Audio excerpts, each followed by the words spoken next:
All right, so maybe let's do a very quick review of last lecture. We were talking about the simplex method, right? So if you delve really deep into the algebra, you may find it hard to follow. But every time when you study a new topic, we can focus on the intuition behind the algorithm. After you learn the intuition, you can go deep into the algebras to see how it works, right?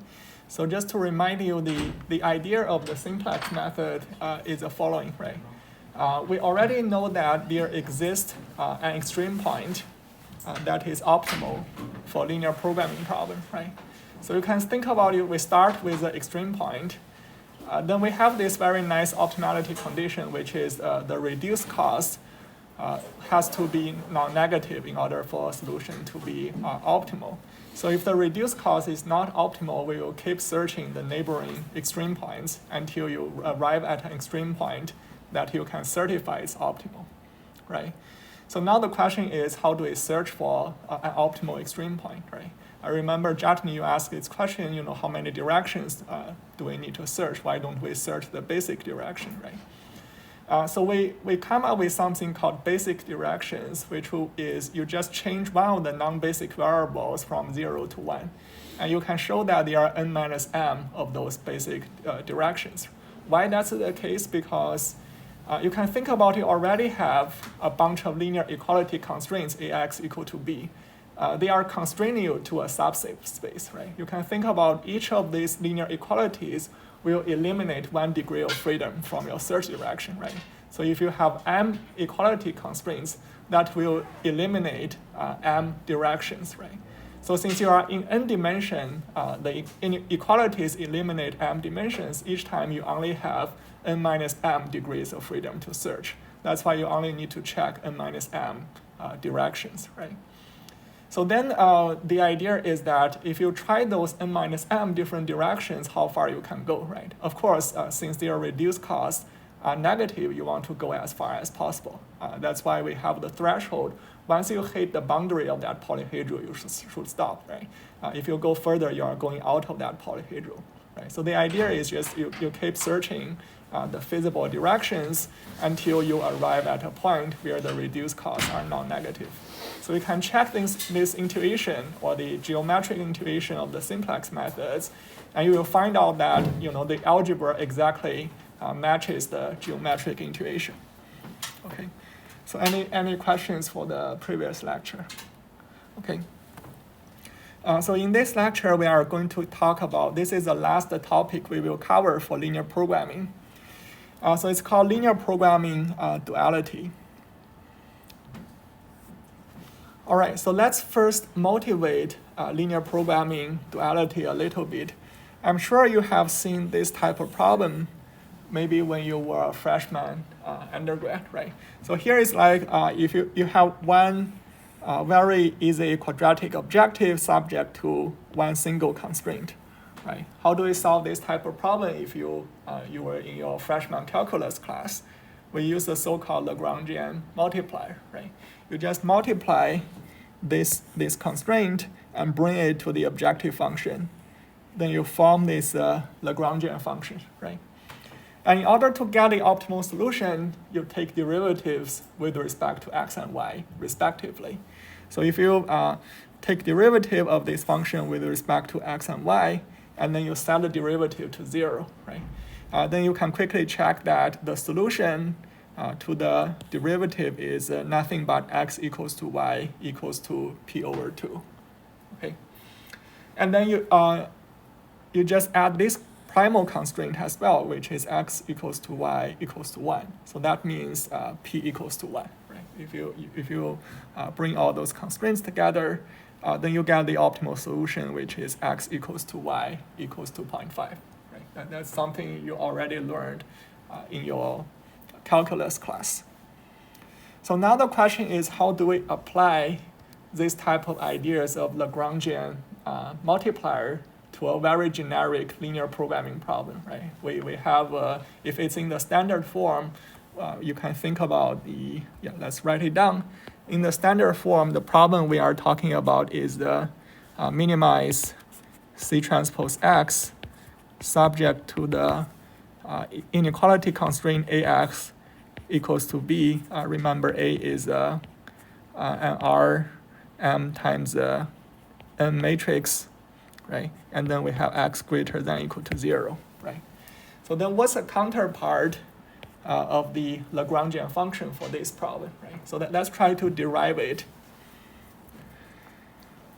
Remember that the idea of Lagrangian multiplier is like you bring some of the constraints to the objective by multiplying some variables called Lagrangian multiplier, right? So maybe we can bring this linear equality constraints to the objective by multiply those by, let's say we call it a variable. Let's say we multiply this constraint by P, where the dimension of P would be Rm. Why is that? Because you have M linear equality constraints, right? So now let's define this Lagrangian function g of P, which is minimizing over, since we only bring the inequality constraint to the objective, we still have the inequality constraints x greater than or equal to 0. Then it becomes C transpose X plus P transpose B minus AX. Right, so this is the Lagrangian function we are talking about. So it is a function of P. So in other words, once you fix the value of P, you can solve the rest of this optimization problem, right? So this optimization problem is almost unconstrained, except this bound constraint x has to be greater than or equal to 0, right? Okay, so now I have a very important property of this Lagrangian function. So I have a claim that G of P is always a lower bound of the original problem. So maybe let's call the solution, the optimal objective value of the original problem as OBJ star. So I have a claim that no matter what value P is, GP is always a lower bound of OBJ star. Okay. So maybe we can pause here a little bit to see if people have some idea how do we show that is true.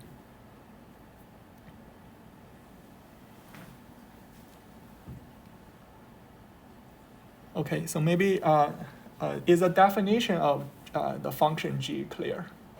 You just bring the constraint to the objective and then you minimize the primal variable x greater than or equal to 0, right? So to see why this claim is true, we can just consider this. Let's assume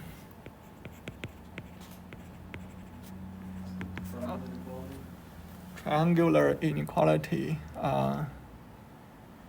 Maybe, but now you don't have anything like the norm there, right? Usually triangular equality is for absolute value or things like norms. So maybe I will show it in a very simple way. So let's say assume x star is the optimal solution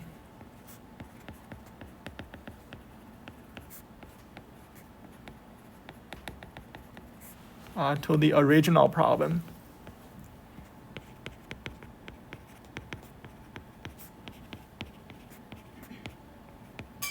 Okay. So then I can argue that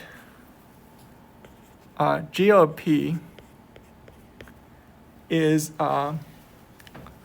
less than or equal to C transpose X star plus P transpose B minus AX star. Okay. So why this is true? Yes. GP is the minimum of all the possible.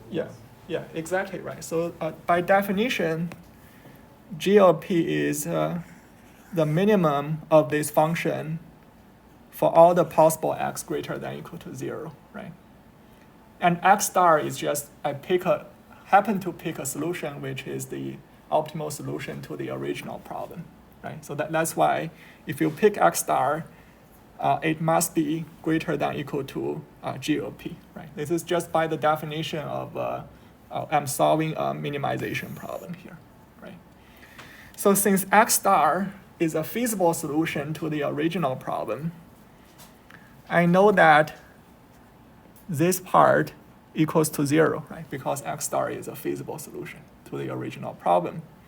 And this is just equal to nothing but C transpose x star, which is by definition OBJ star, right? Yeah, that's the end of the proof, okay? So actually you can argue G of P, no matter it's a linear programming problem or it's a nonlinear programming problem or non-convex problem, whatever problem it is, if you dualize some of the constraints, this G of P is always a lower bound, right? Using this argument here. Yes? Can you re-explain the inequality where you plugged in x star? Yeah, okay. So by definition, G of P is the minimum of this function, right?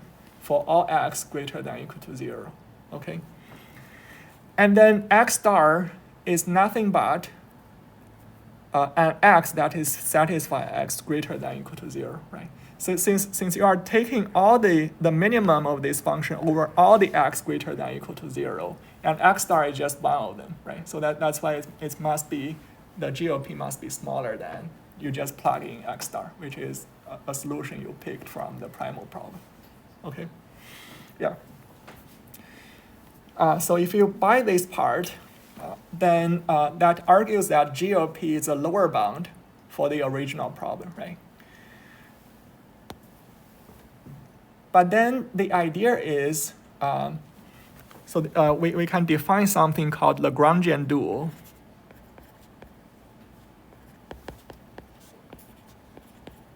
Is defined as follows. We want to pick the maximum over G of P. Okay, so why do we want to do that? Since we know that G of P is a lower bound of the original problem, no matter what P, value of P you pick, right? Then perhaps I want to pick the value of P that gives you the tightest lower bound, right? Since you know this is the original problem, this is G of P, and then you want to pick P such that G of P is as close as possible to the original problem. So that's why this is called a Lagrangian dual problem. And in calculating Lagrangian dual, observe that you are solving the outer loops involve a maximization problem here, then the inner loop involves a minimization problem. You have like a max-min type of problem, okay? Yeah. So now the next step is let's derive the Lagrangian dual for linear programming problem to see how it looks like, okay? Any questions until this point? Yes? Can you explain why was b minus ax 0? B minus ax. Oh yeah. So this part is 0 because I just assume x, by definition, x star is the optimal solution to the original problem, right? So in the original problem, it has this constraint ax equals to b, right? If x is the optimal solution to this problem, it must satisfy these linear equality constraints, right? And then that's why this b minus ax star is 0. Okay, you just happen to pick a feasible solution here. Okay. Other questions? Yeah, so we will keep using those Lagrangian dual concept throughout this lecture. You will see that again when we talk about nonlinear programming problem. You will see this again when we talk about integer programming problem. And this lower bound argument is always valid. So let's say what G of P, what the Lagrangian dual is for linear programming problem. Okay, so let me just rewrite it as the following. So recall that G of P is minimize x greater than equal to 0 C transpose X plus P transpose B minus AX. Okay. So recall that in this inner loop, I'm just minimizing over X, right? So then I can merge all the terms that involves X. In other words, consider this term P transpose B, right? If P is a fixed number, then P transpose B can be treated as a constant. So I can bring this out. So that will be P transpose B plus the minimum over X greater than or equal to 0. And then this is C transpose plus minus P transpose A times X. Okay, so I did nothing but I just want to consider all the terms that involve X, right? Because I'm minimizing over X. So now let's consider, just consider this part of the function. Let me circle it in green. Since this part is an optimization problem, right? With a linear objective and a very simple constraint, X greater than or equal to 0. And you can observe that this green part equals to, let me first write down the results, then we can see why this is true. I can argue that this part equals to 0 if we have C transpose minus P transpose A to be a greater than 0 row vector. Otherwise, it will be equal to minus infinity.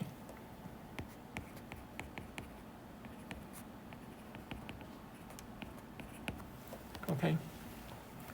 So let's think about for a moment why this is true here.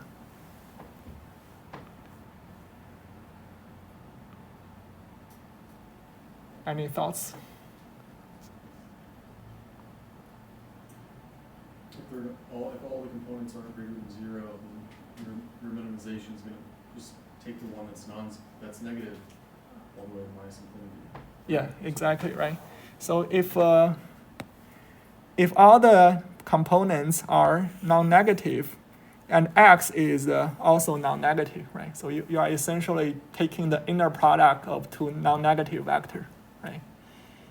So since you are minimizing, the optimal solution is always X equals to 0, right? Since this vector is non-negative, okay? It's like you are multiplying two non-negative numbers, and then you add them up for m dimension. Oh yeah, this is n dimension. Yeah. But why this case is negative infinity? That is because if this part is not true, there must exist at least one component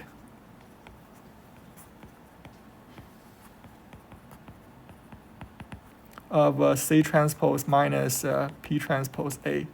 Let's assume it is the ith component of this vector to be strictly less than 0, right?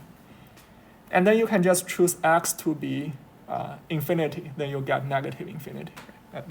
That's why it is a case. Okay, so if you buy this part, now we have a closed form expression for G of P, right? We have already taken out this minimization term. There is no minimization anymore in the expression of G of P. Okay, so now let's consider the outer loop we are maximizing over G of P, right? Okay, so let's consider what this maximization over G of P is. First of all, I would like to argue that since we are maximizing, we are not interested in this part of the problem, right? You don't want to pick the P that gives you the negative infinity, right? Since you are maximizing over G of P. So if you buy that, we can put this thing into the constraint, right? We are only interested in the P that satisfies this part of the constraints. You have a question? Yes. Yeah. I have a question about your last statement, saying that we don't want to pick a P such that we have the minus infinity condition. Yeah. I don't get that. Okay, yeah. So because you are in the Lagrangian dual problem, you want to pick the p that maximize this function, Yes. right? So if you do not satisfy this condition, then it will be negative infinity, right? Since you are maximizing, you are not interested in negative infinity. At least if you satisfy these constraints, we are talking about a finite number, right? Yeah, but if there is no upper bound on p and p goes to infinity, we have no guarantee that infinity minus infinity gives. Oh, We yeah, don't yeah, know yeah. what's That the could first happen, meaning that the dual problem is unbounded as well. That could happen as well.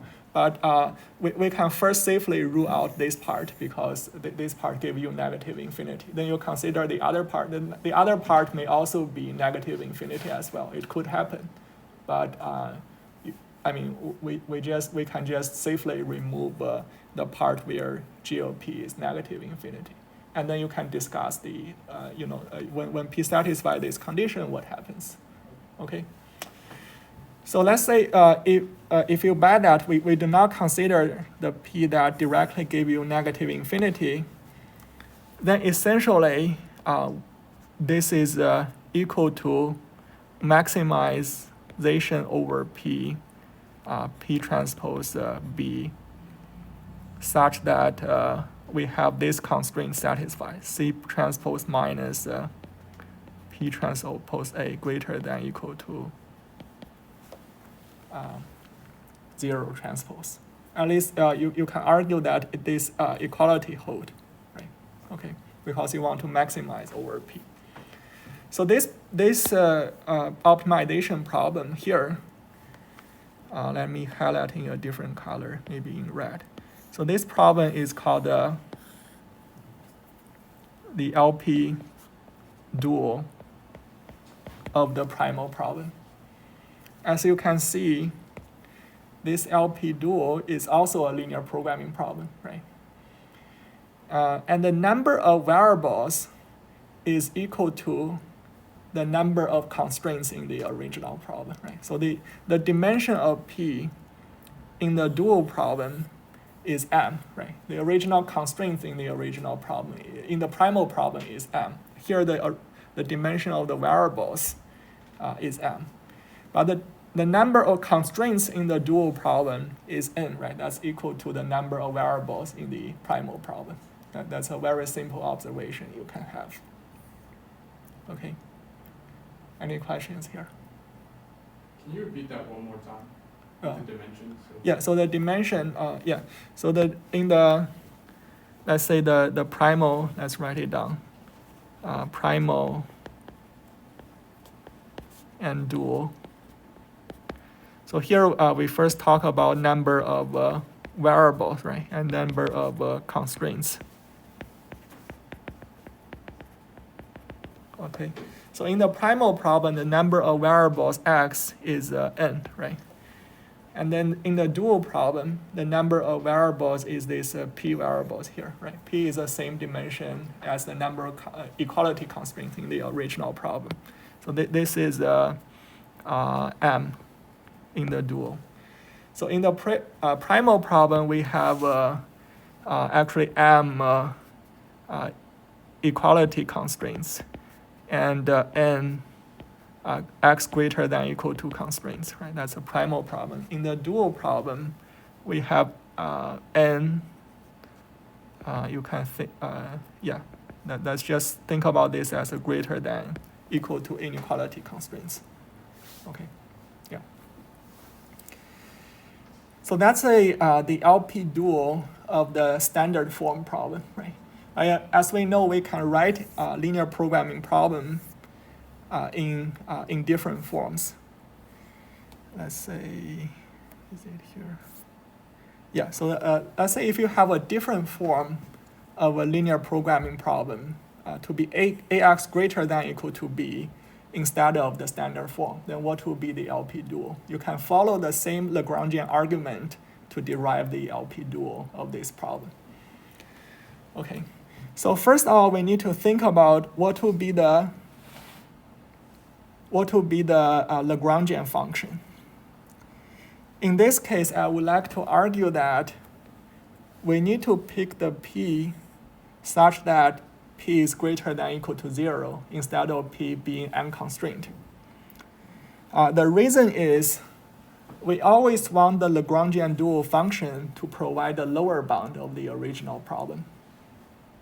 Okay, so if you do, let's say if you bring these constraints to the objective by this term p transpose b minus ax. So we know that in the primal problem, so this part is less than or equal to 0, right? If it satisfies the primal constraint, b minus ax is less than or equal to 0. And in order for GOP to provide a lower bound, we should have the p variable to be greater than or equal to 0. And then if you multiply these two guys, they will be less than or equal to 0, right? That gives you a lower bound for the original problem. Yes? Is that just because we're unbounded if p is less than or equal to 0? Yeah, so if p is less than or equal to 0, you cannot use the same argument to prove that GOP is a lower bound, right? Remember, the way we prove GOP is lower bound is that we take a feasible solution, we take the optimal solution from the primal, and we show that the dual is always a lower bound, right? And same thing here, if you take the optimal solution from the primal problem, this will be less than or equal to 0, and in order for GOP to be a lower bound, we should have p greater than or equal to 0. Otherwise, you may not have a valid lower bound. That's the reason. Okay. So then you can complete this derivation as we did before. We bring all the x together, right? So this is a minimization problem we solve. Okay. So in this case, x is unconstrained, right? We do not have x greater than or equal to 0. Then if you evaluate this function, you will quickly find out that this optimization problem is only 0 if the C transpose minus P transpose A is equal to 0, right? If you get a non-zero vector here, then you can just pick x. For example, if there is one component that is non-zero, you can pick the x to be in the same sign as that component x goes to infinity, right? Then you have an unbounded problem. That's why we must satisfy this constraint. So therefore, for a linear programming problem in this form, ax greater than or equal to b, then we have the dual problem in this form here, okay? You can show for other types of linear programming problem, just follow the Lagrangian dual type argument and pick the p such that the dual is not unbounded. Okay, then you will arrive at the dual form of different forms of LP. Okay. Yeah. So to summarize, you can treat these slides as a cheat sheet how to take the dual of a generic linear programming problem, right? So in this case, we have a bunch of greater than equal to constraints. We have less than equal to constraint, equality constraint, and x can be either greater than 0, less than equal to 0, or be a free variable. So a rule of thumb to consider is, okay, so you can consider a mapping between the constraints and the variable, right? Remember the constraints in the original problem will be mapped to variables in the dual, right? So if you have greater than equal to constraint, then the dual variables corresponding to those primal constraints would be also be greater than equal to 0. If you have less than equal to constraint to provide a lower bound, you should have pi less than equal to 0 for those constraints. So there are some one-to-one correspondence of the sign here, right? And if you have equality constraint, then the dual variables will be free. Okay. So that's the sign of the sign of the original constraints kind of determine the signs of the dual variables, right? And the signs of the original variables determines the signs of the dual constraints. So you can see there are some sort of symmetry here, right, in the primal dual. Okay, and if the original variable is greater than or equal to 0, then the dual constraint will be less than or equal to 0. Again, you can derive that using the Lagrangian function type of argument, right? This is just nothing but a cheat sheet you can refer to. Yeah. Any questions here? Yeah, so here's an example. You can practice it yourself. If I give you a simple example, how do you take the dual of that exam? There will be a homework exercise related to this. The idea is just you can refer to the cheat sheet here, right? If the first constraint is an equality constraint, then the dual variable correspond to this constraint will be a free variable. And if this constraint is a greater than or equal to constraint, the dual variable is greater than or equal to 0. And same-wise, you can find that the signs of the dual variable is the same sign as the primal constraints. And then the signs of the dual constraint will be the opposite sign of the primal variables, right? That's how you can think about this. Yeah. So why is duality important? We can apply this duality concept to different problems, right? First of all, let's talk about some properties of LP duality. So first of all, we can easily observe that the dual problem always provides the lower bound of the primal problem, right? If you follow this Lagrangian argument, it's almost obvious, right? It is the case by construction. When you prove the Lagrangian dual function is a lower bound, of course, if you have the optimal solution to the Lagrangian dual function, it's still a lower bound, right? We know that the lower bound hold for any p you pick, right? Then for the optimal p, of course, it is still the lower bound. That's just a very simple way to argue why you have weak duality. And this weak duality property always hold for any Lagrangian dual problem, as I said at the beginning. Okay. To show that in a more algebraic form, you can check each term of the primal and dual. So first of all, let's define this variable ui as the dual variable pi multiplied by the ith constraint. Remember that the signs of the dual variables and the signs of the primal constraints are always the same, right? Okay, so then that pi multiply aix minus bi, this ui variable is always going to be non-negative, right? And same thing, right? The signs of the dual constraint and the signs of the primal variable, they are always opposites. But so if you flip the signs of the constraint times xi, this vj variable is always non-negative as well. That's just from the previous cheat sheet. Okay, then if you assume x and p are primal and dual feasible, then we have those ui greater than or equal to 0, vj greater than or equal to 0. And then if you sum over all the ui, it will be nothing but p transpose ax minus p transpose b. And you can check that the sum over vj is the primal objective minus p transpose ax. Okay, and then since we have shown that all those variables are non-negative, we know this part, if you sum them up, they have to be greater than or equal to 0. But one thing to observe that when you sum them up, these two terms will be canceling out, right? So you are left with the primal objective minus the dual objective. That is the end of the proof, right? If the primal objective is this guy, the dual objective this guy, and then they are greater than or equal to 0, that shows weak duality. Yes? Why are ui and vj greater than or equal to 0? Yeah, so if you go back to the, let's say this cheat sheet here, right? So ui is nothing but pi multiply this constraint, right? So they are both greater than or equal to 0.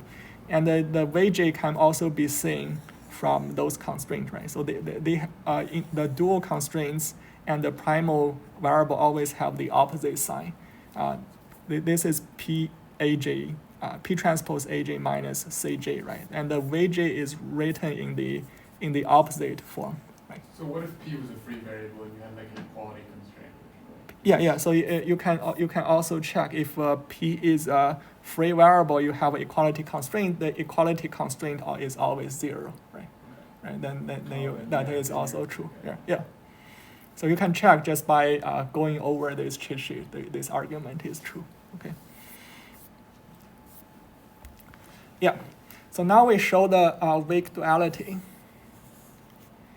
Then there are some corollary for the weak duality. The first thing is if the optimal cost in the primal is minus infinity, then the dual problem must be infeasible. That's a very interesting observation, right? So think about why this is true. So remember in the primal we are, the primal problem is a minimization problem, right? And the dual is a maximization problem, right? And we know for any feasible solution of the dual, it is always less than equal to the primal, right? Okay, so if you assume we can prove by contradiction here, right? So let's say if the dual is feasible, right? And then the dual is a maximization problem, right? If the dual is feasible, we have a feasible solution of the dual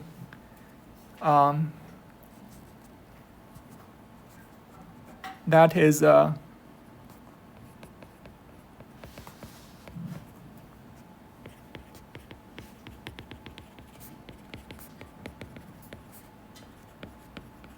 let's call it P transpose B, give you a value that is strictly greater than negative infinity, right? If the dual is feasible, then that means there exists a solution that is not negative infinity, right?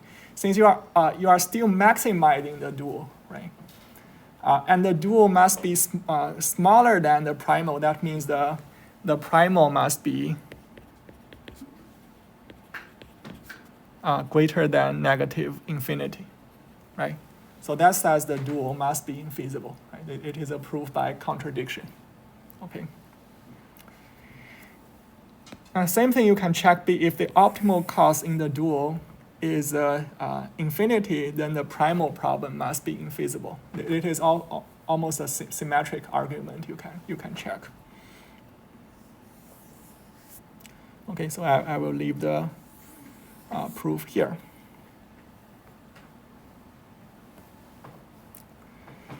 And another corollary we can have here is if you can find feasible solutions to the primal and dual, and suppose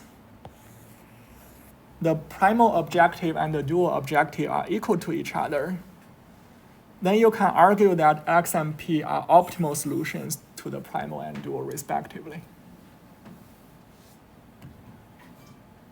So why that is the case, that can be seen by weak duality as well, right? Since we already know that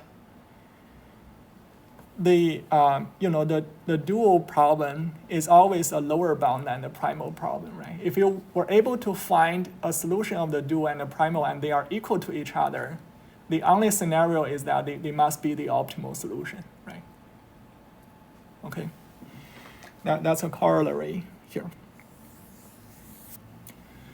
So now let's talk about a property of linear programming. It only holds for linear programming problem. For most optimization problem, it doesn't hold. Even for convex problem, you need some constraint qualifications for strong duality to hold. So here, if you have a linear programming problem that has an optimal solution, and also the dual has an optimal solution, then the respective optimal costs are equal, meaning that not only the dual is a lower bound of the primal, if they both have optimal solution, they must be equal to each other. Okay, that's a very strong result in linear programming. So to show this, why this is true, we need a very sophisticated proof if we want to show it rigorously. But in this lecture, I mean, the theory is not the focus of this lecture, so we will show a very simple proof with something we assume that is already true. Okay, so let's consider the standard form problem like this. And you can use all the assumptions we have for the simplex method. And there's a result from the simplex method. There's an algorithmic way of finding a solution of the primal whose reduced costs are non-negative, right? We only talk about how to do this when we have a non-degenerate problem, right? Actually, there's a way to show that even we have degeneracy, it is possible to find a basic feasible solution such that the reduced cost is greater than or equal to 0. Let's just assume this is true for the sake of the argument. We don't have to show that why this is true. Okay. And now let's define a vector P just by letting these dual variables equal to CB transpose B inverse. Okay, so if you let this be the dual variable, you can check it satisfies the dual constraint, right? So now we have constructed a pair of primal variables and dual variables such that they are both primal and dual feasible, right?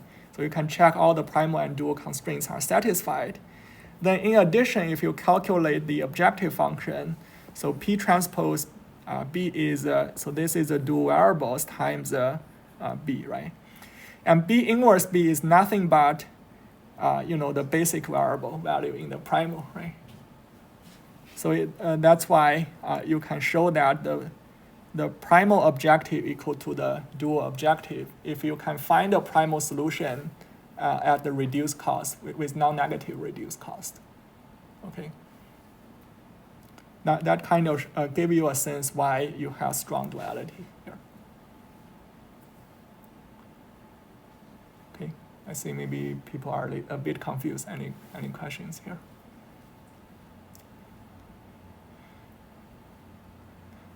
Yeah. So let me try to rephrase it. Let's assume we have an oracle to run the simplex algorithm, whose stopping criteria is the reduced cost being non-negative, right? We didn't talk about this oracle in the previous lecture because we assume we need to have non-degenerate problem. But in reality, you can always come up with some tricks to stop at a solution with non-negative reduced cost, right? For the sake of the argument, if you assume this is true, we find a primal optimal solution with non-negative reduced cost. And you can find that by setting the dual variable to be this CB transpose B inverse, this P variable is also dual feasible, right? And they happen to have the same objective value. That shows that the primal and dual have the same objective value. Then you must have strong duality due to this corollary we just showed, right? Okay. And there is a way to prove strong duality without using the simplex argument. There is a way to use some geometric argument to show strong duality, but that will take much longer time to prove, okay? Yeah, so this is also a very nice table to keep it as a reference. In practice, when you solve a linear programming problem, sometimes you get infeasible solutions or unbounded solutions, either in the primal or in the dual, right? You would like to know what are the primal and dual correspondence. Okay, so here, this table kind of outlines what could happen for the primal of dual. You can assume maybe the column is for the primal problem, the rows are for the primal problem, the columns are for the dual problem. Actually, this table is symmetric. It doesn't really matter which one is a primal, which one is a dual, right? It is a symmetric type of argument. Then it outlines all the possibilities.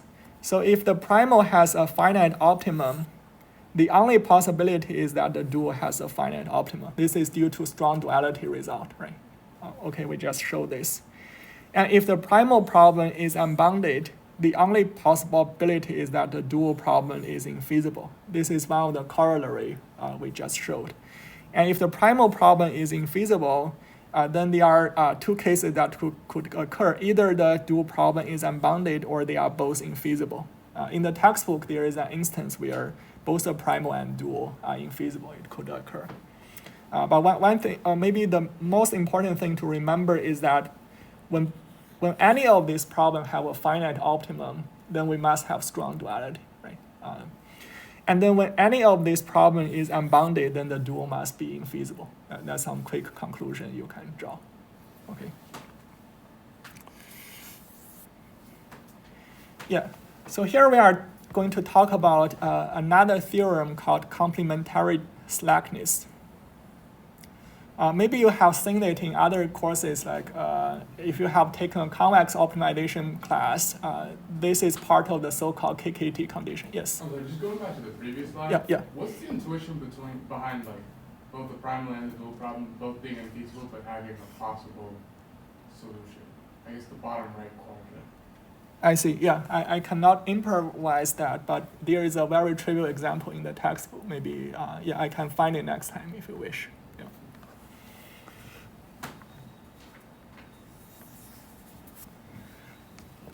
Yeah. So there is another property linear programming problem would satisfy is if x and y are both feasible solutions to the primal and dual problem, then the vectors x and p are optimal solutions if and only if you satisfy the so-called complementarity constraints, where for each of the constraints in the primal and its corresponding dual multiplier, at least one of them must be 0. Right? So if you multiply two numbers, these two numbers equal to 0, then it's the same thing of saying like at least one of them is 0, right? Or both of them are 0. Okay, and similarly, we have this complementarity constraint for the primal variable and the dual constraints, right? So why this is true? Okay.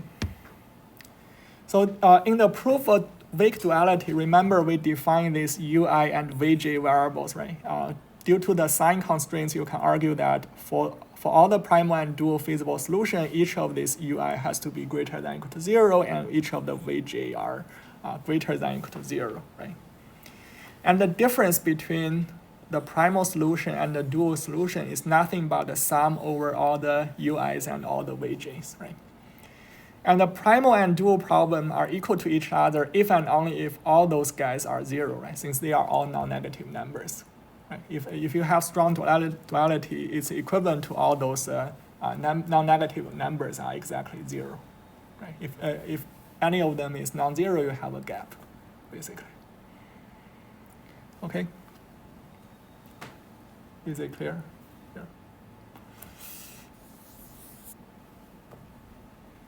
Yeah. So a remark here is that we can write the optimality conditions for linear programming problem in terms of the primal and dual, right? So this theorem can be interpreted in the following sense.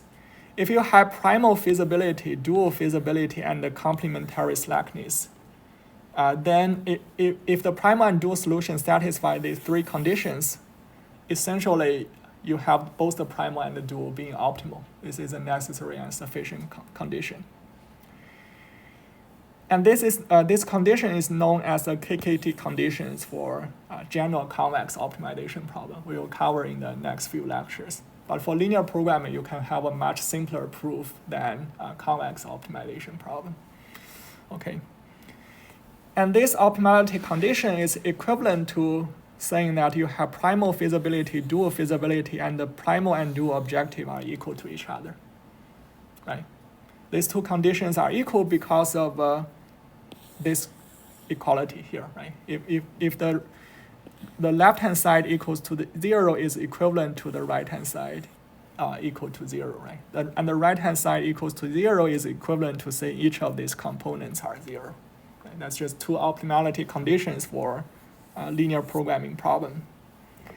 And these conditions are very useful. For example, if you want to solve a min-max problem, right? The inner loop is a linear programming problem, right? If you don't want to solve an optimization problem, you just replace them using those constraints instead. Right? I'm not going to the details of that. Okay.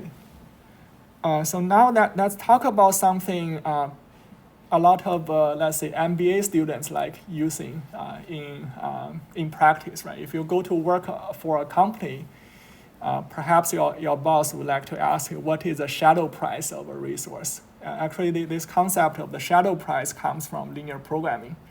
And sometimes in business setting, people were using it wrong. But now we are going to tell you what are the rigorous definition of a shadow price. Okay, first observe that we have the standard form linear programming problem. Assuming that we are at a non-degenerate problem, right? When you have a non-degenerate problem, we have B inverse times B to be strictly greater than 0. And if you want to perturb this vector B slightly, and we want to see how will the objective change, right? So the idea of the marginal cost, you can think about this as, for example, an interpretation would be taking the derivative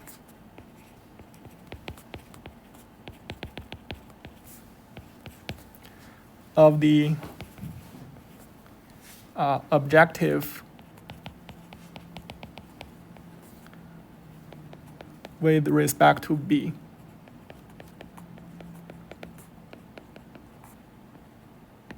Okay.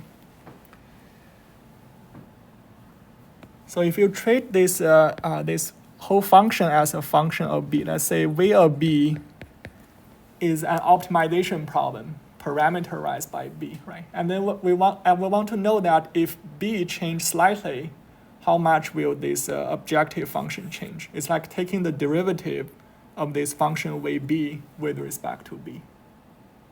Okay? Yeah, and then we will show an application to give you some intuition of what this means, right? So how do we take the derivative here?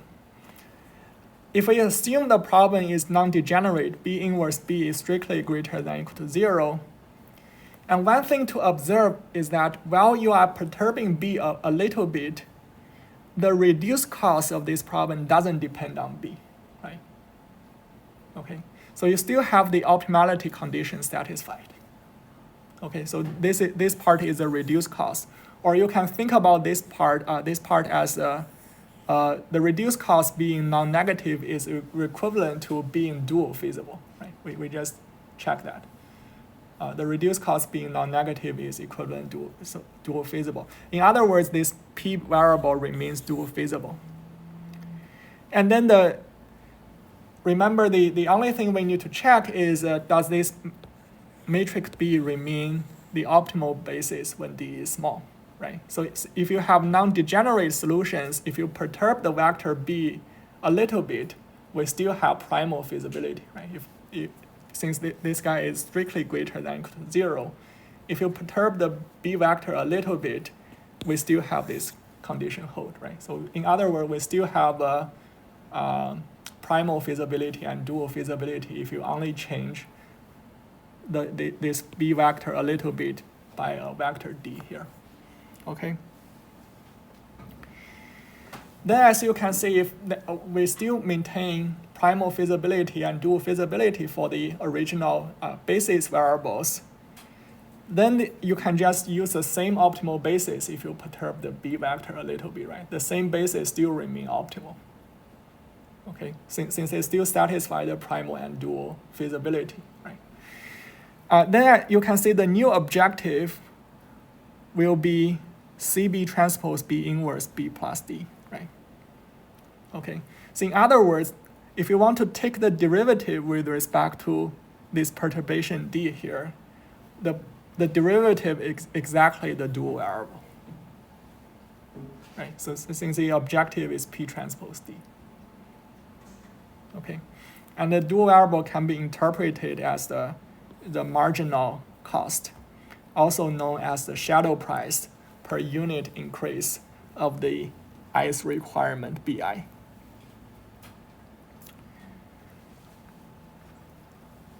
Okay. Yeah, so if this is not clear, let's show you two examples in practical applications why this is true, right? So remember we have this diet problem, right? Let's suppose you are someone you can eat apples, eggs, milk every day, and then to satisfy your dietary requirements for different nutrients like protein, vitamin, and so forth, right?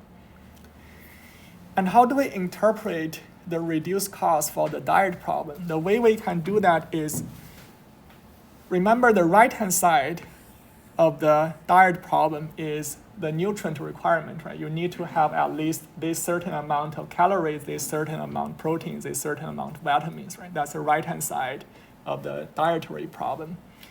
And the reduced cost can be interpreted as the following. If you were to get one more unit of calorie, how much more money you need to pay, right? That's kind of like the shadow price of getting one more unit of each of the nutrient, okay? And by strong duality, you find out that we have P transpose B equals to C transpose X. Why this is true? Because the C transpose X is like the money you paid to buy things like milk, apples, and bread, right? And the P transpose B is like remember the B vector are the requirements for the nutrient, right? If you take the dual variables, they are like the unit price of getting one more unit of those nutrients, right? So if you can interpret the primal dual correspondence in this way. And another problem, the shadow price is very, very useful is in electricity market. So the way electricity market works is that suppose there are a bunch of people who have an electricity generator, right? You may have solar, wind, or natural gas generators. Then they have a cost for producing power, right? And there are a bunch of other people who may want to buy electricity, like those, a neighborhood or some chemical plant also consume electricity. The way electricity market works is they want to match the supply with the demand in a cost optimal way. Actually, this is done by solving a linear programming problem, right? And the way electricity prices are decided is you take the dual variables of this energy balance constraint in that linear programming problem. That is to say, if you want to increase the demand a little bit, how much extra price you need to pay, right? That's how people determine the electricity price in the market, by using the dual variables from linear programming. Okay, so here's some extra things I would like to talk about. This is not required. That's something very good to know. So Farkas lemma is one of the most important theorems in linear programming. It is called a lemma because I guess Farkas is a very humble guy. Actually, he proved a theorem, but he called it a lemma. Okay. So the motivation for doing this is how do we certify that a system of linear inequalities are infeasible? Okay. So of course, one of the ways to certify a linear system is infeasible is you solve the dual of that problem. If you find an unbounded dual problem, then you can satisfy the primal is infeasible. But actually, there could be the cases both the primal and dual are infeasible. Then the Farkas lemma tells you a very concrete way check whether a problem is whether a linear inequality system is infeasible or not. So it says if you have matrix A and B, exactly one of those following two alternatives hold. The first alternative is exactly saying this system is feasible, right? There exists some x greater than or equal to 0 such that it satisfies this equality constraint.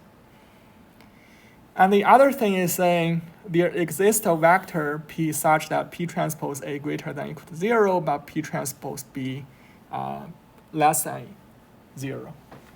Okay. So in other words, if B is true, then you can see original system AX equals to B, X greater than or equal to 0 is infeasible.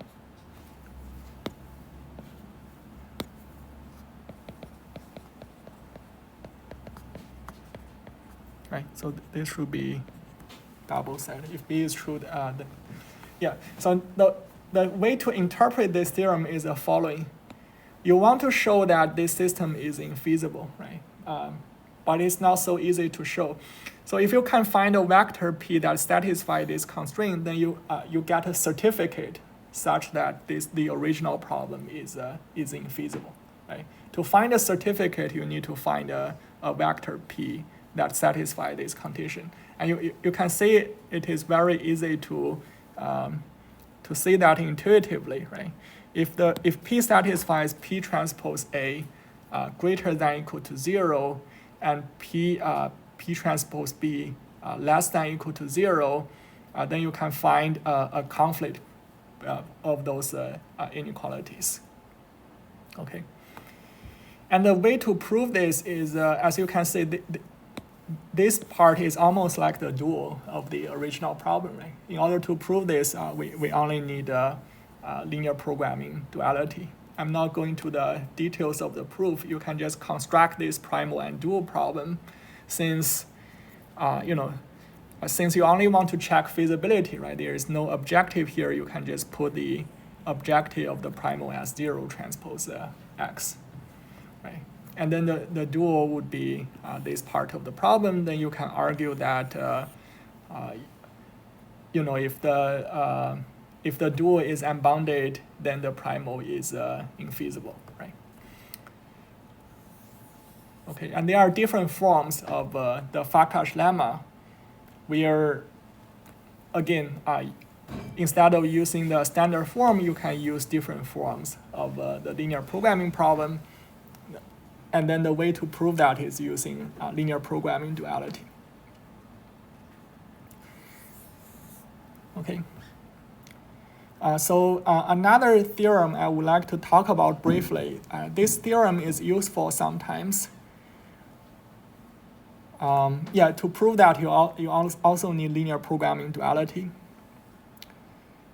So let's say, suppose the system of linear inequality constraint AX less than or equal to B has at least one solution, and let D be some scalar. Then the following are equivalent. So the first part is every feasible solution to the linear system AX less than or equal to B satisfy this constraint. Okay. So why this statement is useful, right? So another way to interpret statement A is we would like to check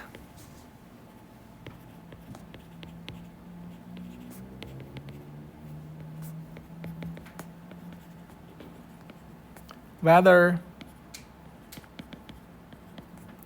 AX less than or equal to B implies C transpose X less than or equal to D. Okay. So if every solution to this system satisfies C transpose X less than or equal to D, then you can see this constraint will imply this inequality, right? So when this is useful is, let's suppose if you already have those constraints, you want to check if C transpose X less than or equal to D is a redundant constraint or not, right? Then how do you argue that the C transpose X less than or equal to D is a redundant constraint once we have AX less than or equal to B? So way to do that is through this condition B. If you can find a vector P such that P transpose A equals to C and P transpose B less than or equal to D, then you can show that for all the solutions satisfy this inequality constraint, they have to satisfy these inequality constraints. Okay. So in other words, the vector P in statement B is a certificate for A.